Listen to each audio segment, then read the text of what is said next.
Selamat malam Bapak dan teman-teman. Dalam perkuliahan audit sistem informasi pada pertemuan ini, kami dari kelompok 2 yang terdiri dari saya Felnais, Septiwati Sun, dan Winnie Asari akan membahas materi mengenai konsep risiko dan sistem pengendalian internal.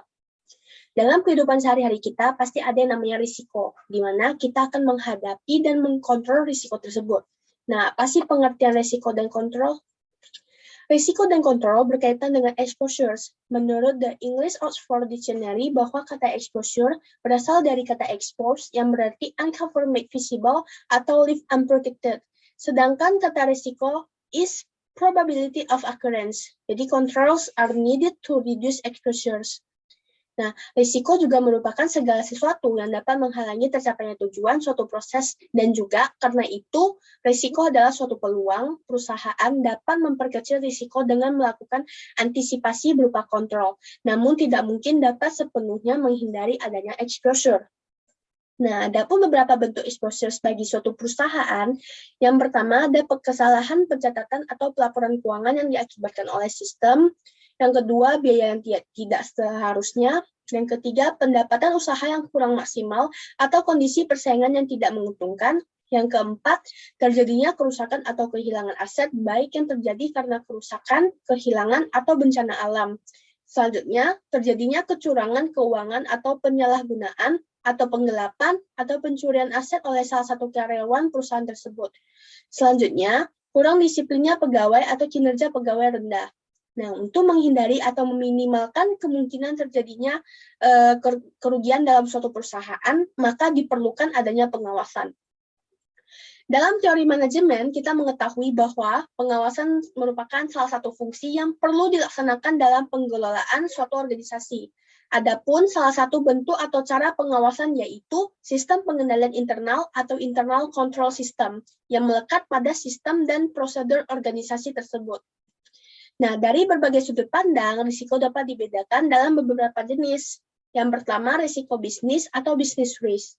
Jadi, risiko ini adalah risiko yang dapat disebabkan oleh faktor-faktor internal maupun eksternal yang berakibatkan kemungkinan tidak tercapainya tujuan organisasi. Ya, jadi contoh dari risiko ekstern seperti perubahan kondisi perekonomian, tingkat kurs yang berubah mendadak, dan munculnya pesaing baru yang mempunyai potensi untuk bersaing tinggi. Nah, sedangkan risiko yang dari internal itu seperti permasalahan kepegawaian, terus risiko keputusan yang tidak tepat, dan kecurangan manajemen.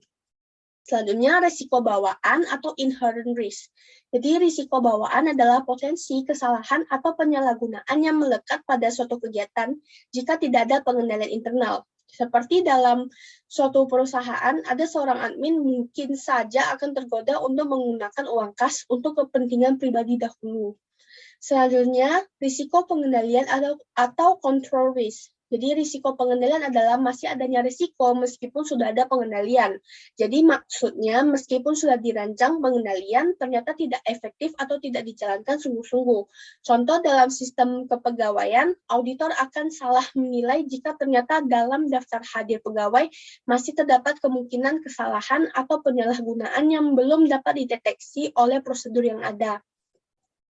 Selanjutnya, risiko deteksi adalah risiko yang terjadi karena prosedur audit yang tidak dilakukan mungkin tidak dapat mendeteksi adanya error yang cukup materialitas atau adanya kemungkinan fraud. Selanjutnya, audit atau audit risk. Ini risiko bahwa hasil pemeriksaan auditor ternyata belum dapat mencerminkan keadaan yang sesungguhnya. Nah, menurut Jones dan Rama berpendapat bahwa risiko pada hakikatnya dapat dikelompokkan menjadi 4 jenis risiko, yaitu execution risk, atau risiko yang berkaitan dengan tidak tercapainya sesuatu yang seharusnya dilaksanakan. Maksudnya adalah risiko yang bersifat kegagalan dalam melakukan kegiatan yang seharusnya dilaksanakan dengan baik. Contohnya seperti kesalahan dalam mengirim paket ke seseorang yang kita tuju. Yang kedua, information risk. Risiko ini berkaitan dengan kemungkinan kesalahan atau penyalahgunaan data atau informasi. Jadi dalam hal sistem informasi berbasis teknologi informasi, risiko ini semakin tinggi karena jika memasukkan data atau prosesnya salah, maka informasi yang dihasilkan juga keliru. Yang ketiga, asset protection risk. Jadi risiko ini adalah risiko yang berkaitan dengan safeguarding assets. Jadi maksudnya adalah risiko kerusakan. Terus hilang atau aset yang tidak digunakan seperti yang seharusnya, dan maupun risiko yang timbul terhadap aset perusahaan akibat keputusan yang salah, seperti mesin kurang dirawat. Yang keempat, performance risk, atau risiko kinerja yang berkaitan dengan kinerja pegawai atau kinerja perusahaan yang tidak dapat dilaksanakan sesuai tujuan atau standar yang ditetapkan. Selanjutnya, menurut J. Hunton, S. M. Bryan, dan Nahmat Bagranov menyebutkan jenis risiko yang lain, yaitu IT security risk, yang berkaitan dengan data integrity dan access. Jadi data integrity adalah keandalan data di dalam sistem manajemen data organisasi. Jadi hal ini sangat ditakutkan ketika ada ancaman dari para hacker karena mereka akan membobol dan merusak data. Selanjutnya, continuity risk. Ini berkaitan dengan ketersediaan atau stabilitas, backup file, serta recovery pada sistem berbasis teknologi informasi. Jadi, setiap perusahaan harus memiliki sistem backup seperti membuat kopi data ke dalam sebuah hard disk dan harus merancang sistem yang lebih baik untuk menghindari risiko yang tidak diinginkan. Nah, dalam pengertian luas, internal control merupakan sebuah mekanisme untuk mendukung kebijakan perusahaan, pengamanan aset perusahaan, pendukung mutu operasi, dan sebagai persyaratan dicapainya tujuan perusahaan. Nah, menurut Statement on Auditing Standard atau SAS nomor 1 tahun 1973, adapun definisi internal control itu dibedakan dalam dua, yaitu administrative control dan accounting control. Administrative control terutama berkaitan dengan rencana organisasi dan prosedur yang bermuara pada keputusan yang menyangkut tanggung jawab, wewenang, dan otoritas manajemen yang akan menjadi dasar bagi kontrol internal di bidang accounting. Sedangkan accounting control berkaitan dengan rencana organisasi, prosedur, catatan untuk menjamin pengamanan harta, dapat diandalkannya laporan keuangan, dan adanya keyakinan bahwa setiap transaksi dilaksanakan sesuai otorisasi yang berwenang.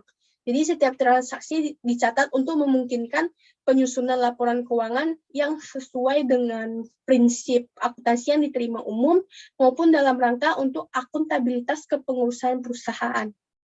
Baik, yang berikutnya itu mengenai Sarbanes-Oxley Act. Jadi Sarbanes-Oxley Act ini atau Sarbox ini merupakan undang-undang yang dibentuk pada 30 Juli 2002 oleh Amerika Serikat sebagai respon dari berbagai skandal oleh beberapa korporasi besar. Nah, jadi salah satu skandal yang terkenal itu yaitu kasus fraud pada perusahaan Enron, di mana kasus fraud ini melibatkan salah satu KAP besar yang termasuk ke dalam Big Five, yaitu KAP Arthur Andersen. Di mana kasus ini berdampak besar pada pasar, stakeholder, dan ekonomi pada saat itu. Dengan diterbitkannya undang-undang ini, diharapkan dapat meningkatkan standar akuntabilitas korporasi, transparansi pelaporan keuangan, memperkecil peluang perusahaan atau organisasi untuk melakukan dan menyembunyikan fraud, serta mendorong terhadap corporate governance. Dalam Sarbanes-Oxley Act ini diatur tentang sistem akuntansi, governance, pengungkapan informasi keuangan, informasi hasil yang dicapai manajemen, kode etik bagi pejabat di bidang keuangan, perbatasan kompensasi eksekutif, dan pembentukan komite audit independen. Selain itu, diatur beberapa hal, yaitu mengenai menetapkan beberapa tanggung jawab kepada Dewan Komisaris, Komite Audit, dan pihak manajemen, mendirikan The Public Company Accounting Oversight Board sebagai dewan independen dan bekerja full-time bagi pelaku pasar modal, penambahan tanggung jawab dan anggaran SEC secara signifikan, mendefinisikan jasa non-audit yang tidak boleh diberikan oleh KAP ke klien, memperbesar hukuman bagi terjadinya corporate fraud, mensyaratkan adanya aturan mengenai cara menghadapi konflik of interest, dan menetapkan beberapa persyaratan pelaporan yang baru. Di dalam pelaporan Sarbanes-Oxley Act mewajibkan semua perusahaan publik untuk membuat sistem pelaporan yang memungkinkan bagi para pengadu atau pegawai atau yang disebut whistleblowers untuk melaporkan jika terjadi penyimpangan sebagai hal penting dalam hal program pencegahan fraud. Berikutnya mengenai dampak Sarbanes-Oxley Act ini terhadap Indonesia. Nah, di Amerika Serikat penerbitan UU ini mendorong ke arah good corporate governance, tapi di Indonesia masih sebatas wacana pembuatan rancangan undang-undang akuntansi di pasar modal. Nah, beberapa tren selaras dengan semangat peningkatan mutu tersebut, yaitu misalnya dikeluarkannya SK Menteri Keuangan RI nomor 42 tahun 2003 tentang jasa akuntan, yaitu diatur mengenai rotasi audit KAP, di mana KAP hanya boleh mengaudit selama 5 tahun berturut-turut sebanyak 2 kali, dan signing partner maksimum 3 kali untuk kantor yang sama. Jika sudah sampai ke situ, dia harus ganti partner terlebih dahulu. Kemudian yang kedua, implikasi kedua, ialah bagi perusahaan yang berada di Indonesia dan listed di USA, misalnya seperti PT Telkom, asesmennya itu harus sesuai dengan Sarbanes-Oxley Act. Kemudian berikutnya untuk listed company Bapepam sudah minta opini atas internal control sebagai laporan terpisah. Yang keempat yaitu keharusan audit terhadap IT governance yang lebih mendasar, bukan hanya bagian dari pengujian pengendalian yang dilakukan untuk menentukan uji substantif semata-mata. Dan yang kelima yaitu adanya komite audit yang juga selaras dengan Sarbox. Berikutnya yaitu sistem pengolahan data. Nah, setiap perusahaan diperlukan adanya pengolahan data, maka pengolahan data perlu dilakukan. Pengolahan data merupakan kegiatan dengan menggunakan peralatan ataupun hanya dengan tangan saja agar dapat mengolah data menjadi sebuah informasi. Nah, tujuan dari pengolahan data adalah menghasilkan informasi yang diperlukan. Manfaat informasi yang penting adalah untuk menambah pengetahuan tentang kondisi yang dihadapi atau mengurangi ketidakpastian yang dihadapi oleh si pemakai data tersebut. Dengan adanya informasi ini, keputusan dapat diambil berdasarkan perhitungan yang cermat dan kemungkinan-kemungkinan yang dapat menimbulkan terlalu banyak pilihan dapat dihindarkan. Berikutnya yaitu tahap-tahap pengolahan data. Yang pertama yaitu pengisian data atau data capturing. Jadi operasi ini menunjukkan pencatatan data dari suatu kejadian dalam bentuk item pada formulir. Nah, pada umumnya data yang diolah diambil dari dokumen tertentu seperti bond pembelian barang dan kwitansi. Tujuannya untuk memudahkan pekerjaan atau tujuan keseragaman. Yang kedua yaitu pemeriksaan data atau verifying, yaitu merupakan kegiatan pengecekan atau penelitian terhadap data masukan dengan tujuan agar data yang ada di dokumen dapat dipindahkan ke dalam media komputer secara cermat. Yang ketiga adalah pengelompokan data atau classifying, di mana mengelompokkan data berdasarkan kategori tertentu dengan tujuan untuk memudahkan atau memberikan arti tertentu bagi pengolahan. Misalnya data dikelompokkan berdasarkan sifat transaksi seperti penjualan barang dan pembelian barang. Yang keempat yaitu penyusunan atau pemilahan atau sorting, di mana penyusunan data berdasarkan peringkat atau aturan tertentu, misalkan berdasarkan jenis barang yang dijual atau berdasarkan tanggal transaksi. Yang kelima yaitu penjumlahan atau summarizing, di mana ini menggabungkan atau mengumpulkan transaksi-transaksi sejenis sehingga dapat dihasilkan laporan atau informasi sejenis, sehingga dapat atau informasi keseluruhan dalam bentuk jumlah akhir atau jumlah tertentu. Yang keenam yaitu perhitungan atau calculating. Nah, dalam proses pengolahan data seringkali diperlukan perhitungan tertentu terhadap data agar diperoleh hasil akhir yang diperlukan sebagai laporan. Tahap yang ketujuh yaitu penyimpanan data atau storing, mana kegiatan ini dilakukan untuk menempatkan data ke dalam media penyimpanan seperti misalnya berupa kertas, media magnetik, mikrofilm, dan sebagainya. Biasanya pola penyimpanan data tergantung dari jenis, agensi, dan tingkat kerahasiaan data. Tahap terakhir yaitu tahap pengambilan kembali atau retrieving, mana kegiatan ini untuk mencari dan mendapatkan kembali data atau unsur dari file penyimpanan untuk suatu keperluan tertentu. Berikutnya yaitu perkembangan sistem pengolahan. Yang pertama yaitu pada saat belum ada sistem. Jadi sekitar tahun 2600 sebelum Masehi, pedagang-pedagang bangsa Babilonia mulai melakukan pencatatan atau recording atas transaksi perdagangan mereka itu dengan menggunakan butir-butir tanah liat dan disimpan di suatu tabung atau jar yang pada hakikatnya itu merupakan bentuk dasar suatu sistem file. Kemudian berkembang menjadi manual system di mana pencatatan sebelumnya itu masih dilakukan secara sederhana dengan tangan, kemudian berkembang menjadi suatu sistem, tetapi sistem ini belum terstruktur. Nah, baru dengan diperkenalkannya sistem akuntansi double entry oleh pendeta dari Venice yang bernama Lucas Paciolo pada tahun 1494. Setelah itu orang-orang mulai melakukan pencatatan terhadap transaksi perdagangannya dengan suatu aturan tertentu. Nah, pengerjaan pencatatannya sendiri masih dengan menggunakan alat tulis seperti kertas, pensil, dan sebagainya tanpa bantuan peralatan atau mesin. Kemudian berikutnya yaitu manual plus mechanical system. Jadi setelah ditemukannya peralatan mekanis seperti mesin hitung, cash register, dan sebagainya, maka sistem pencatatan dan pengolahan data itu tidak sepenuhnya dikerjakan secara manual, tetapi ada beberapa yang sudah dibantu dengan peralatan. Nah, ini disebut manual plus mechanical system. Kemudian berikutnya yaitu unit record equipment system. Nah, pada penemuan mesin lainnya yang setiap mesin punya fungsi tertentu dalam melakukan pengolahan data. Misalnya seperti punch card mesin, sorter mesin, collator mesin, dan alat tabulasi maupun peralatan lainnya. Nah, peralatan-peralatan tadi itu merupakan mesin-mesin yang sudah bekerja secara elektronik tetapi masih berdiri sendiri-sendiri. Jadi setiap mesin itu punya fungsinya masing-masing. Nah, jadi pemindahan media atau data yang diolah dari satu mesin ke mesin lain itu jadi masih dilakukan oleh manusia secara manual,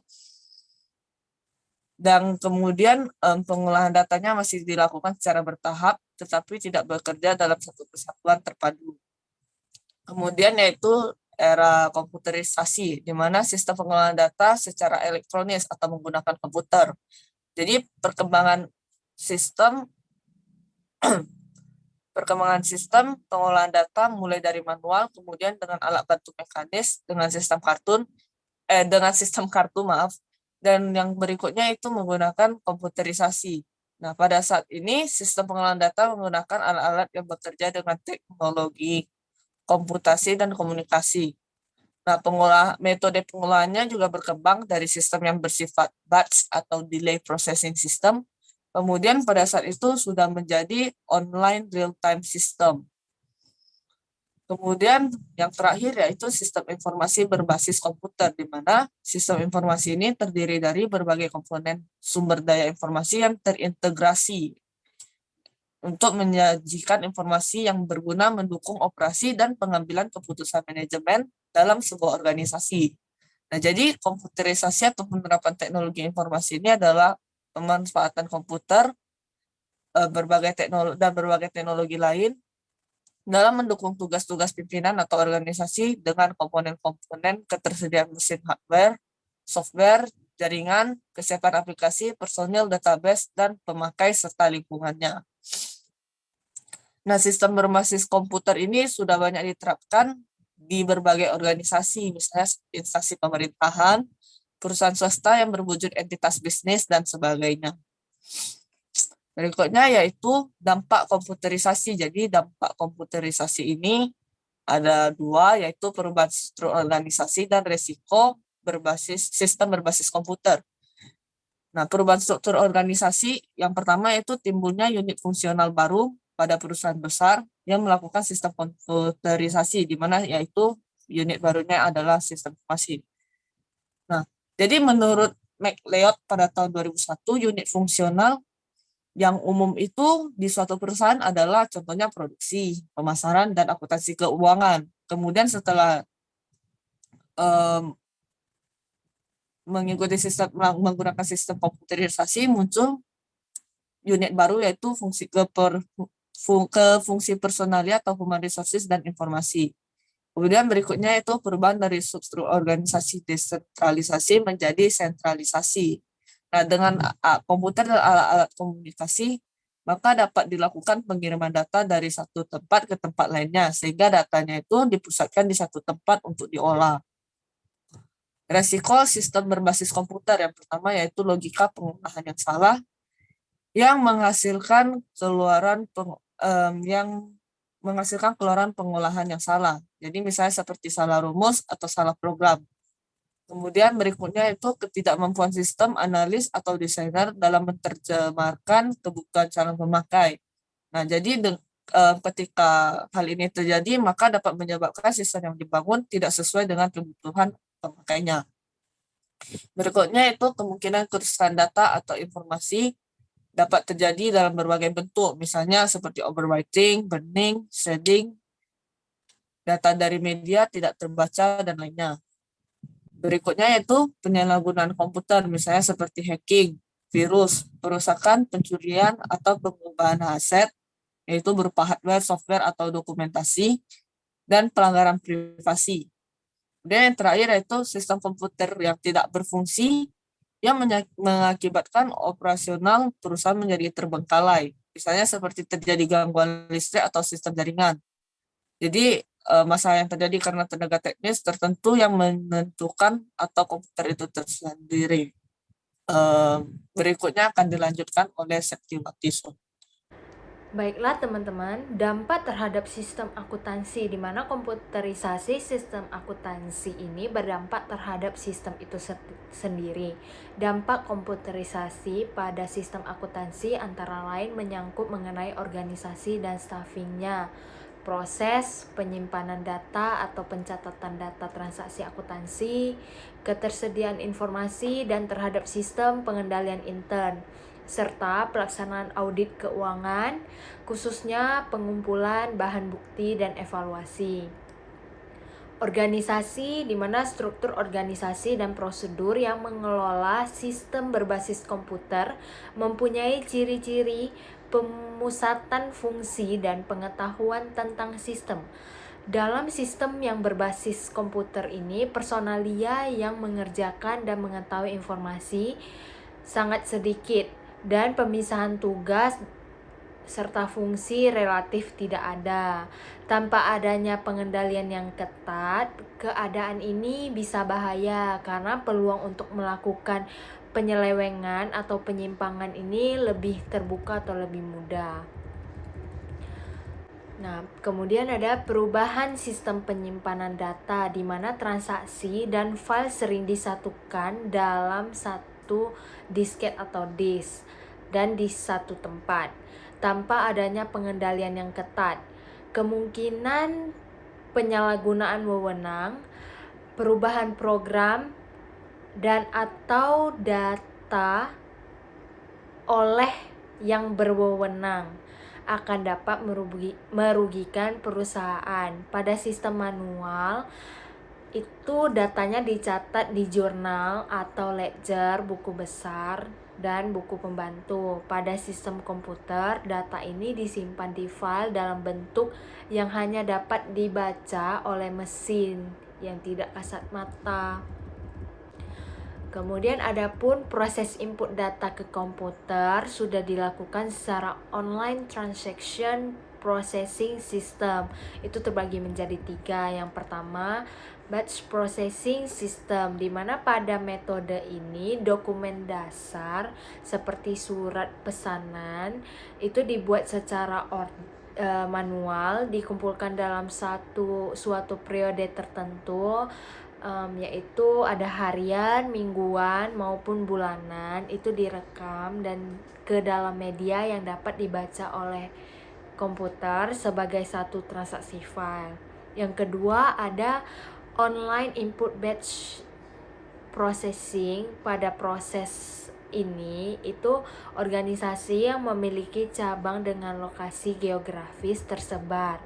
Salah satu pilihan yang dapat diambil adalah metode ini. Kondisi ini tidak terlepas dari telah tersedianya teknologi, tetapi biaya komunikasi masih relatif mahal. Dalam metode ini, transaksi tidak dikumpulkan terlebih dahulu, melainkan setiap transaksi ini langsung direkam ke terminal atau data entry workstation. Transaksi disimpan dan diproses secara online ke dalam master file pada periode interval yang sudah ditentukan. Media yang sering digunakan adalah Majestic Disk.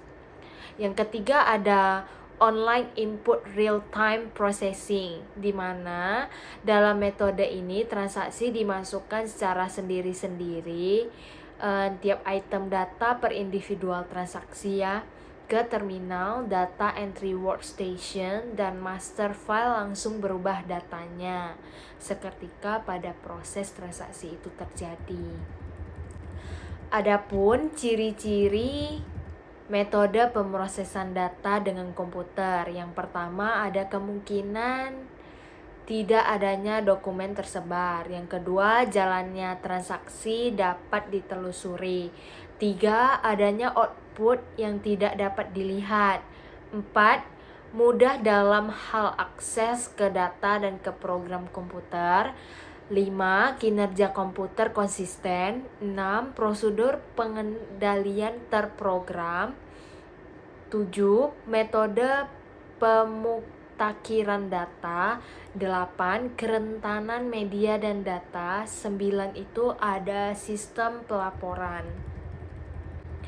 Kemudian kita lanjutkan dengan perubahan ketersediaan informasi. Pada perubahan ini mempunyai dampak yang sangat cukup besar ya, karena komputer dapat menyediakan informasi pada saat dibutuhkan. Nah, jika program komputernya telah disiapkan, kebutuhan laporannya, misalnya data keuangan perusahaan. Nah, setiap saat itu segera dapat disajikan dengan proses yang sangat cepat. Namun, di lain pihak juga timbul masalah jika terjadi pekerjaan masih dilakukan secara manual, maka catatan atau file dapat dibaca secara visual. Sedangkan bila dicatat di dalam komputer harus dengan program dan filenya diproteksi, maka hanya orang tertentu yang dapat membacanya. Kemudian ada perubahan sistem pengendalian intern, di mana dengan diterapkannya sistem komputerisasi ini, maka sistem pengendalian intern juga mengalami perubahan. Salah satunya itu misalnya karena data ini tidak lagi ditulis pada kertas atau jurnal buku besar, maka daya saji data ini sudah tidak dapat dilihat lagi secara visual atau langsung. Selain itu juga proses komputernya dan komunikasi menyebabkan resiko yang dihadapi menjadi makin besar dan makin kompleks atau rumit. Nah, selanjutnya ada perubahan audit nih. Dalam perubahan audit ini sebetulnya secara hakiki komputerisasi ini tidak merubah konsep dan tujuan audit. Dalam audit laporan keuangan yang berubah karena adanya komputerisasi atau yang disebut dengan teknik informasi, itu adalah teknik pemeriksaan khususnya dalam pengumpulan bahan bukti audit dan penilaian. Nah, audit ini juga dapat dilakukan dengan pengujian terhadap input atau output dari dokumen yang tersedia. Pemeriksaan proses melalui berbagai metode tertentu, misalnya dengan cara wawancara atau tanya jawab, bisa juga dengan kuesioner atau langsung ke sistem komputernya. Nah, yaitu dengan cara memeriksa program atau file juga bisa. Nah, sekian presentasi materi pada hari ini dari kelompok kami. Mohon maaf jika ada kekurangan dalam penyampaian kami. Terima kasih. Salam dunia satu keluarga. Bye.